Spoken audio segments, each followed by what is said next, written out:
Young Lukas Hofer taking a medal. I think their spirits will be sky high. As you said, the aspect with the Italian team is they have the ability to hit targets, possibly on paper more than the rest. Oberhofer, she only missed 2 out of 20 in those very difficult individual day in the 15-kilometre for the women, placing herself 15th. That's second leg for Italy. We know that Ponza can shoot well, and as you say, Dorothy Vera going last. The perfect shoot, 20 out of 20 in the pursuit race. You could argue, like the mass start, the pursuit has the second most pressure attached to it. But there again, every race has pressure attached. In this race, the relay, of course, should you miss any targets, you have 3 extra rounds you can hand feed. First 50 meters, it's all about arm power, double poling. And that's just so they don't trip up, and then you get slight momentum before you break into the skating. Freestyle technique. There's Amanda Lightfoot. She's, well, on paper, she's had the best performance here when you look at coming into this World Championships. Her previous best was in the 70s. She moved all the way to 34th in the individual race. Brilliant performance from Amanda Lightfoot.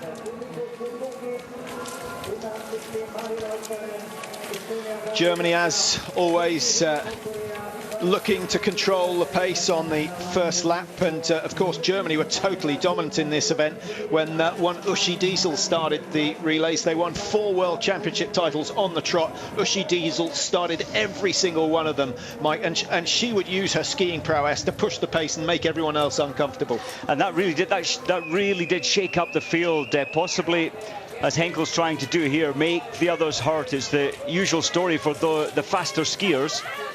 Russia under so much pressure, they desperately still believe they can win this gold medal. And well, there may be an element of luck, because on paper, when you look at the German team, it is so strong. And when you get Neuner in anchor position, she can afford even to be on the penalty loop and still bring it back.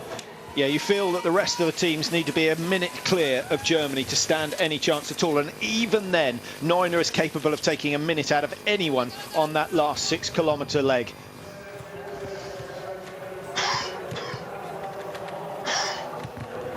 Henkel looking so focused, free skating there to pick the momentum up prior to the downhill section.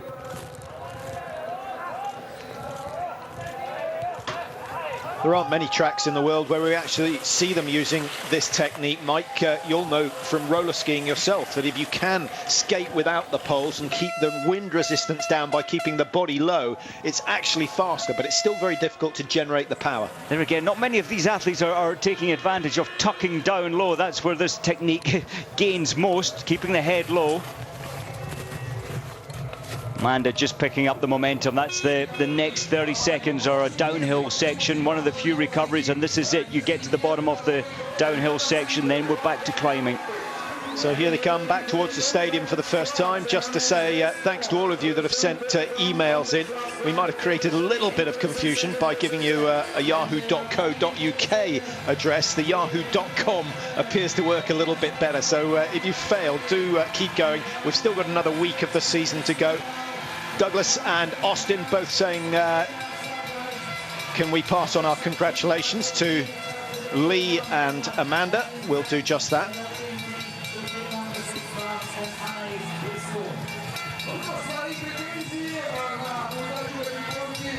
So round the extra loop that has been built at vast expense, Mike. But I think it's been a good addition to the course, although I did quite enjoy, in the old days, they used to go up over the bridge. And so there was a 15-20 metre, very steep climb that created an overtaking opportunity. I did like that as well, but I think in reality, just putting all the metal girders underneath so that there's an underpass as well, it does allow the base in the stadium to see the athletes a little more.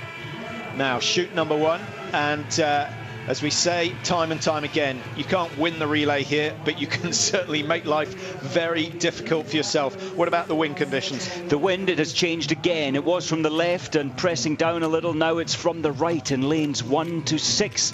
It's from the left for the rest of the range, all the way back to 20. Jenny Jonsson of Sweden, late to settle in lane 1. The first target goes down for Henkel of Germany, and the second. Russia are clear at the moment with Orlova. Every cheer is correlating to a hit from the Russian team, and that is 4 out of 4. A miss for Germany, so they're on the spare rounds. Ukraine go clear with Valia Similienko, who's on the first leg, and Belarus have made no mistakes at all. France and Norway, 2 misses early on, and that's desperate for the French, who are not skiing at their best, and they have to shoot well today if they're going to have any chance at all. Amanda Lightfoot throws the third shot wide, and the leaders are already away. No real surprise to see Kuzmina there, Mike. Anastasia Kuzmina of Slovakia, perhaps the only woman on the tour at the moment skiing at the same speed as Magdalena Neuner. That's right, and Kuzmina put it together so well there, 5 out of 5. Henkel struggling, and what's that, 17.5. I think she'll manage to pull that negative time back on the next 2 kilometres. So off they go on lap number 2. Another 2 kilometres before they come in, and only 17 seconds separating the leaders. The top 7 teams all clearing the targets at the first time of asking, and that's a good performance in these conditions. Britain only needing 1 spare, Japan and Korea now. These are the leading athletes in the women's 4x6 kilometre relay. Kuzmina is there, as expected, in yellow. The Russians are right up where they need to be if they are going to add to the titles that they've won over the years. Of course, Russia, the defending champions. There we go with Belarus. That's Skaradino, who just missed a medal in the individual, finished 4th, having shot 19 out of 20. Jenny Jonsson of Sweden struggling a little with the ski speed, Mike, but so far reliable on the range. And I think that's all the Swedes can hope for. They've gone for an interesting combination. They've gone, they've put their 2 weakest, first and third. They've split them by Anna-Karin Zidek, and then of course putting Helena Ekholm on the last leg, hoping that she's going to shoot herself to glory on the last shoot. I thought Wolfgang might put Zidek in 3rd place and Ekholm leave your 2 trump cards for the last and most important stage of the race, but we'll have to wait and see. It's a good team though, Patrick. When they're on form on the range, they could possibly even win for the first time in their history since the championships actually began in '84 for women. But having said that, they have won a World Cup. They won this year in Oberhof in very similar conditions to those that we have today, although there was a bit more fog and the wind was a little bit stronger. But that's where the Swedes will be confident. Trying to pick up on the Germans, who have Andrea Henkel on leg. Here she comes. She's working her way up through the field. Germany were in 7th last time we saw them at 2.9 kilometres. And Henkel's in that little group of 4. That's not bad from Henkel. She was 10th when she left the range, and she's got it down to 13 seconds now. I thought she might close this in a little more positively before the stand shoot. Michela Ponza just going through for Italy, a good 11th place in the mass start yesterday, but my goodness, was she close to claiming a medal. She missed 2 on the last shoot, and that threw away her opportunity. You can see it, Patrick, just in the way a lot of these women are moving. They're exhausted. This is the 6th race for most of these women in an 11-day period, and certainly hearing when I was down on the range that a lot are they've had to have a motivational talk this morning to pick them up. Some of them are so exhausted, and none more so than Marie-Laure Brunet of France, who really did not want to race. She's sort of lost interest because she's lost the speed and the form that she had early on in the season, and they had rather an unusual explanation for why she's struggling. Well, that's right. The success of last season, winning her medals with her partner as well, winning gold medal at the Olympic Games. They had so many press and promotional activities to take part in that they lost their way in training. And if you lose your way in training in the summer, it's very difficult to stay strong in the winter. But I was actually referring to the fact that they were saying she's too skinny. Well, that's right. Well, yes, some athletes have the ability to last all season based on strength, and maybe a very slender athlete doesn't last as long when it comes to 32 races over a 3-month period. But actually, no one this year has survived the whole season without a little blip. Makarainen perhaps has done better than most. Terry Bow on the men's side had a disastrous time in Antolz. He couldn't even get in the top 50. Other than that, he's been in the top 5. What's so remarkable about Bow is the fact that he came back so strongly and has done so well here in Khanty-Mansijsk. Here we go then, second shoot. So in the stand position, and a real opportunity for the outsiders to open up the gap on Germany. Germany with Henkel shooting in lane 4. We'll keep an eye on her target. Henkel's done amazingly well. She was only about 5 seconds behind Kuzmina landing. First miss for Kuzmina. Russia first miss as well. Ukraine with the opportunity to go ahead. Henkel taking a lot of time. The second one has gone wide. Italy with Ponza it is, who are going to come out of the stadium in first position. And the Italians, I suspected they might be on form. And there is no doubt that Lukas Hoffer's success has had an influential, a beneficial influence over the women as well. Look at the flags, Patrick. There's hardly any wind influence. But look at Russia, Mike. Look at Russia. That could be their golden chance. Thrown away with 5 misses, 2 loops minimum for the Russians. 3 loops. 3 penalty loops. It's a disaster. Alova, well, she won't be racing in Oslo.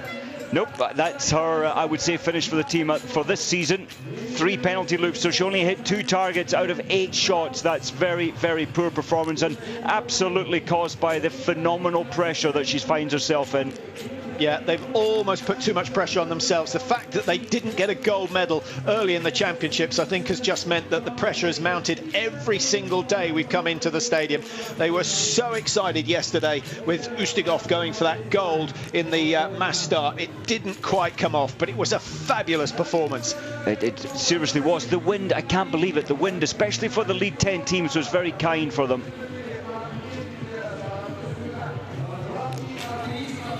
Well, there you see the standings of the top 10. Another 2-kilometre loop to go.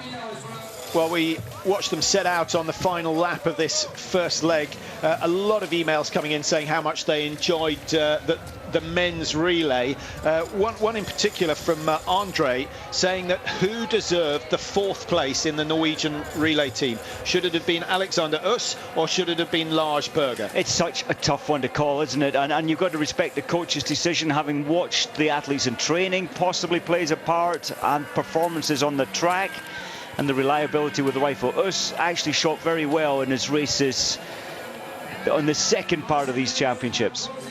And that's what secured his place. I would have put Lars Berger in personally. I think look at the Russians. Yeah, there they all are. I think the coaching team know that that could be curtains for them as well, because the results have not been as expected this year. All sorts of talk about the changes in the Russian setup, but they've not been together that long, so it's getting a little bit like football. But if you don't perform at your own World Championships, I guess you have to expect some bad news through the post in the next few days. You have. I'm looking at, I think it's Amanda Lightfoot still on the penalty loop. She must have picked up at least 2 penalties, and it couldn't be a worse start for the British team.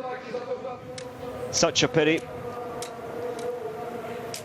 Out front, Italy and the Ukraine. 2 very dangerous teams. The Italians, I'm not sure they quite have the strength in depth. They've got Karin Oberhofer, who many of you won't have heard of, but her confidence is on the up. She finished 15th in the individual, which was a very good performance. Windy conditions, remember, that's exactly what she's got again today. So the Italians, I think at the best, they'll be hoping for medals. Henkel going through into 3rd place ahead of